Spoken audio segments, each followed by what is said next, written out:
अगला फंक्शन जो है वो है नाउ। क्या है? नाउ। नाउ का मतलब होता है अभी, अभी यानी वर्तमान, ठीक है।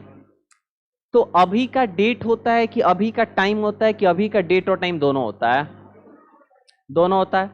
तो अगर आप चाहते हैं कि वर्तमान में जो भी समय और तारीख हो रहा है वो आपके एक्सेल पे के किसी सेल में इंसर्ट हो जाए, तो उसी के लिए आप करेंगे is equal to now open bracket और क्लोज ब्रैकेट। इससे ज्यादा कुछ नहीं करना है, इंटर करिए, नाउ फंक्शन लगाए, नाउ लगाए ना, गलत हो गया, इज इक्वल टू नाउ, रुको ना जी, सही है, एक मिनट रुको।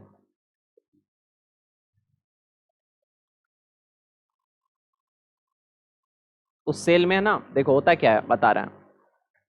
हमारे पास पहले से सीट्स क्या हुए हैं, बने हुए हैं। अब अलग अलग बैच में हम अलग अलग प्रकार के कारनामा और प्रैक्टिकल क्या करते रहते हैं, दिखाते रहते हैं। तो एक होता है कि डिफॉल्ट सेटिंग लगा हुआ आपके सीट पे क्या फॉर्मेट लगा हुआ है, समझ में आया? जैसे देखो फॉर्मेट हम यहाँ पे बदल के चेक कर रहे थे ना, तो एक होता है डिफॉल्ट क्या फॉर्मेट लगा हुआ है। तो उस कंडीशन पे आपका यही होगा, समझ में आ रहा है ना, मतलब डेट और टाइम दोनों आएगा। लेकिन अगर नहीं आ रहा था यानी हम फॉर्मेट यहाँ से चेंज करके रखे हुए, ये सब आगे आप पढ़ जाएंगे तो आपको भी दिक्कत होने वाला नहीं है, पढ़ना है, ठीक है। तो क्या बोले कि नाउ फंक्शन क्या करता है, अभी का डेट और टाइम दोनों ही निकालने का काम करता है। आपको कुछ नहीं करना है, देखिए डिफॉल्ट सेल कहीं पे जनरल लिखा है, देखो अभी क्या है जनरल है, लेकिन वही कहीं पे आ रहा है तो क्या है डेट है। तो हर सेल में अलग अलग प्रकार के डेटा को आप इंसर्ट कर सकते हैं, उसके अकॉर्डिंग सेटिंग करके रखते हैं। तो हम क्या कर रहे हैं, आ रहे हैं और क्या लिखते हैं, is equal to now open bracket close bracket और इंटर। तो इसमें डेट था इसलिए क्या आया डेट, लेकिन किसी जनरल वाले पे आ जाते हैं, आप क्या लिखते हैं, is equal to now open bracket और क्लोज ब्रैकेट। अब इसमें क्या है, डेट और टाइम दोनों आया, दिखाई दे रहा है ना। तो डेट वाले सेल में, मतलब एक सेल है जिसमें हम सिर्फ बोले कि इसमें डेट ही आए और कुछ नहीं आए, तो टाइम को वहां पे नहीं ला रहा है। लेकिन एक जनरल है, जनरल का मतलब कि जो करिएगा सो क्या होगा, आएगा। तो वहां पे क्या आ रहा है, दोनों आ रहा है कि नहीं आ रहा, समझ में आ रहा। तो हमारा नाउ फंक्शन जो है उसका उपयोग करके क्या कर पाते हैं, वर्तमान का डेट और टाइम दोनों इंसर्ट कर पाते हैं किसी भी सेल में।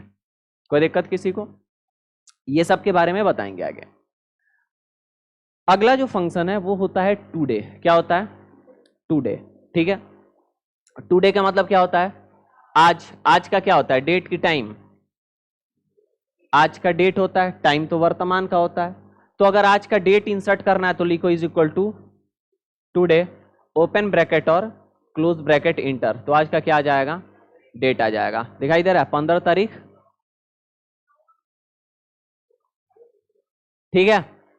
शॉर्टकट से भी आप इसको इंसर्ट कर सकते हैं, क्या बोले, शॉर्टकट से भी आप इंसर्ट कर सकते हैं। कैसे, तो समझिए, ध्यान से देखो सामने, यहां पे अभी कस्टम है, हम किस में आ जाते हैं, जनरल वाला कोई सेल में आता है, जनरल है ना। कंट्रोल के साथ आप ये दिखाई दे रहा ना कॉलन और सेमी कॉलन वाला। अब आपको पता है कि अगर किसी भी बटन पे दो कोई भी सिंबल हो, जैसे यहां पे क्या है, एक अलग अलग सिंबल्स और एक 1 2 3 4 है, तो अगर हम बिना शिफ्ट के साथ दाबेंगे तो नीचे वाला आता है कि ऊपर वाला, नीचे वाला, शिफ्ट के साथ दाबेंगे तो ऊपर वाला। तो आपको करना क्या है कि कंट्रोल के साथ ये यानी सेमी कॉलन, क्योंकि बाय डिफॉल्ट नीचे क्या आएगा, सेमी कॉलन ना, शिफ्ट दाबेंगे तो कॉलन, नॉर्मल क्या आएगा, सेमी कॉलन। तो अगर सीधे सेमी कॉलन दाबते हैं तब तो वो सिंबल इंसर्ट हो जाएगा, लेकिन कंट्रोल सेमी कॉलन करोगे तो क्या इंसर्ट होगा, डेट। क्या इंसर्ट होगा, डेट। लेकिन वही अगर आपको टाइम चाहिए तो कंट्रोल तो आपको दाबना ही है, लेकिन आपको कॉलन दाबना है। क्या दाबना है, तो कॉलन बिना शिफ्ट के दाबा हो पाएगा, तो क्या लगाना पड़ेगा, शिफ्ट, और उसके बाद ये आ गया कि नहीं आ गया। यानी अगर आपको डेट इंसर्ट करना है तो क्या करना पड़ेगा, कंट्रोल के साथ सेमी कॉलन, और टाइम इंसर्ट करना है तो कंट्रोल शिफ्ट और सेमी कॉलन। ठीक है, कोई दिक्कत किसी को? तो ये कौन सा फंक्शन था, डेट टाइम, और डेट टाइम इंसर्ट करने का शॉर्टकट नोट्स में ये लिखा भी होगा शायद।